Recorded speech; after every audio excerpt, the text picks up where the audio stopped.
ahangaha nitwa Mukabonera Vestine, nkaba ndi umuyobozi w'ikigo cy'ishuri rya Groupe Scolaire de la Trinité.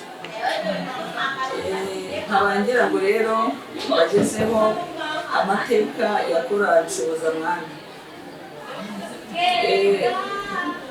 Korali Nshobozamwami ifite amateka maremare cyane, yatangiye mu mwaka w'2002. Itangira ifite abanyeshuri abaririmbyi 6. Abo baririmbyi uko ari 6 rero bagerageje gusenga Imana ihindura ririya zina bari bafite mbere ryitwa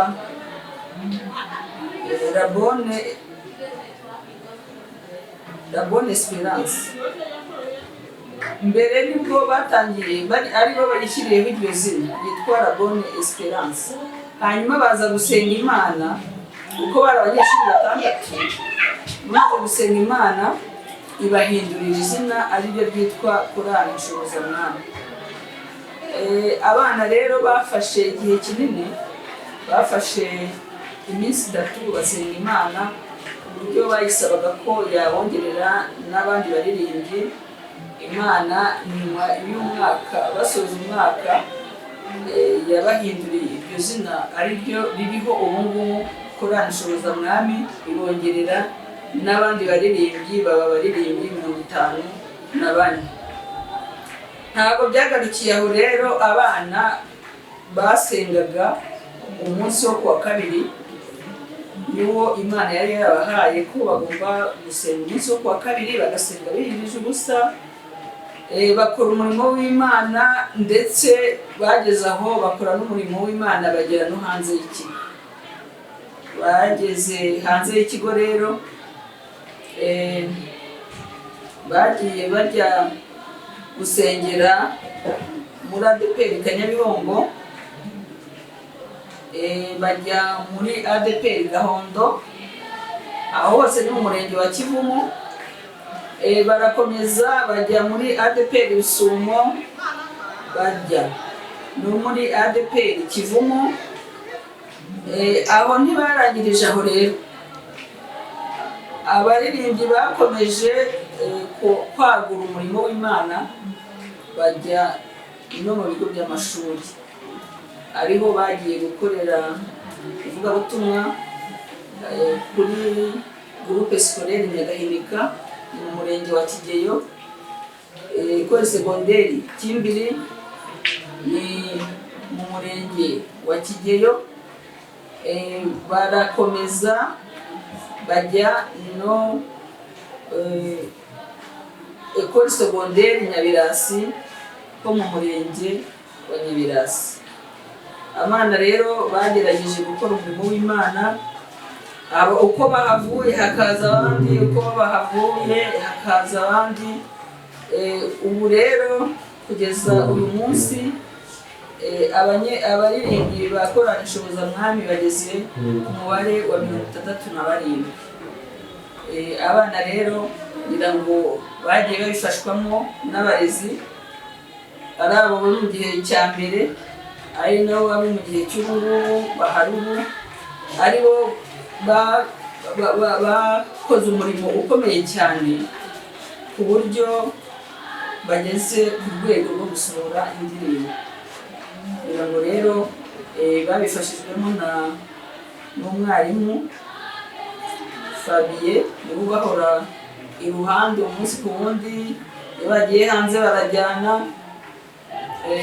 Nkavuga rero ngo Imana ibakomereze amaboko, Imana ikomeze kubafasha, ijye ibaha umugisha kugira ngo bakomeze bagure umurimo w'Imana, n'abaririmbi nabo mwiyongere bakora Nshobozamwami. Imana ibaha umugisha.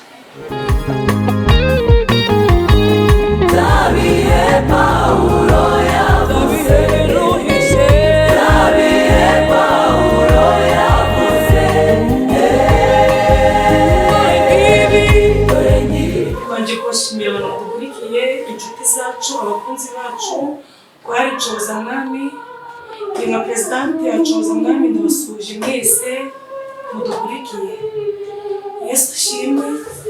Ntabwo naje njyenyine, ndi kumwe n'umubyeyi wacu uhora hafi yacu buri munsi, natwe ari profe, ndi kumwe n'umubyeyi wacu dukunda cyane directrice. Tugiye gukomeza kubana muri uyu mwanya. Kwa Coza Mwami tukaba dufite ibyiringiro byacu turi kugenderaho biri muri Bibiliya, biboneka muri Zaburi 105, turasoma umurongo wa 1 ndetse n'umurongo wa 8. Reka dusabe mu izina rya Yesu. Igice cya mbere haravuga ngo nimushime Uwiteka, mwamaze izina rye, mwamabaze imirimo yakoze mu mahanga. Umurongo wa 8 uravuga ngo yibuke isezerano rye iminsi yose, ijambo yategetse aryibuka ibihe bihumbi. Amena. Nkomeje kubabwira abakunzi bacu dufatanije urugendo rujya mu ijuru, ijambo ryose Imana yakubwiyeho riva rikagira izarisohoza.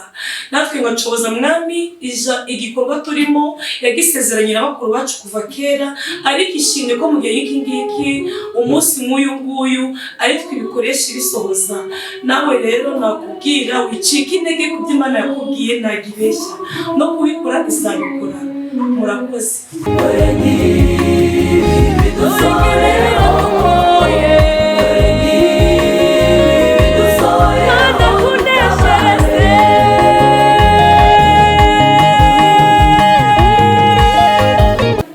Yesu ashimwe.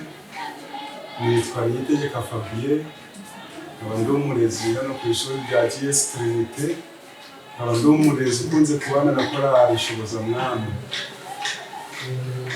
Tugiye gufata umwanya dushimira Imana yabanye natwe muri iki gikorwa kuva gitangiye, ikaba igeranye natwe ku musozo wacyo, ubwo tugiye gufata amashusho, kugaragaza amashusho y'indirimbo za korali Shoboza Mwami. Imana yabanye natwe mu buryo bwose. Turongera gushimira ubuyobozi bwa GS Trinité bwadufashije mu byo tugerageza gukora byose, ibyo tubifuzaho byose babidushyigikiramo, kandi tugashimira n'abarezi batubaye hafi bakadufasha kugera kuri iki gikorwa. Tugashimira n'abaterankunga abanyuze muri korali Trinité mu myaka yatambutse, bayiririmbyemo, bayibayemo, bagiye mu buzima bwo hanze, batubaye hafi. Imana ibaha umugisha. Rero reka mbere y'uko mubona amashusho y'indirimbo za korali Shoboza Mwami, reka tubanze dusenge Imana. Mana, tugushimiye ko wabanye natwe kuva dutangira iki gikorwa cyo gusohora amashusho y'izi ndirimbo.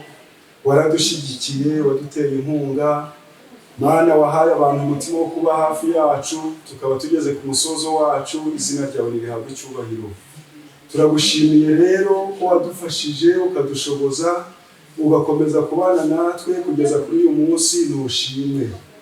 Tuboneyeho Mwami Nyamana wo gusabira umugisha abantu babanye natwe. Dusabira umugisha ishuri rya GS Trinité ryadufashije muri byose, abarezi, abaterankunga babanye natwe, abo bose uzabaha umugisha mu byo bazagerageza gukora byose. Kandi ntitwasiga n'abazagira umutima wo gukurikirana izi ndirimbo, bakumva ubutumwa bwo muri izi ndirimbo za korali Shoboza Mwami, nabo uzabafashe, uzabaha umugisha, uzababe hafi, kandi rivuga butumwa rizatanga umusaruro, rizagira umumaro, kugira ngo mu gihe gikwiriye natwe tuzabone ingororano y'imirimo twakoze. Turagushimiye rero ko wabanye natwe, turagushimiye ko uzadushyigikira, turagushimiye ko uzakomeza kubana natwe muri rivuga butumwa. Icyubahiro cyawe kizakomeze kwamamara ku isi hose, niko dusenze twizeye mu izina rya Yesu.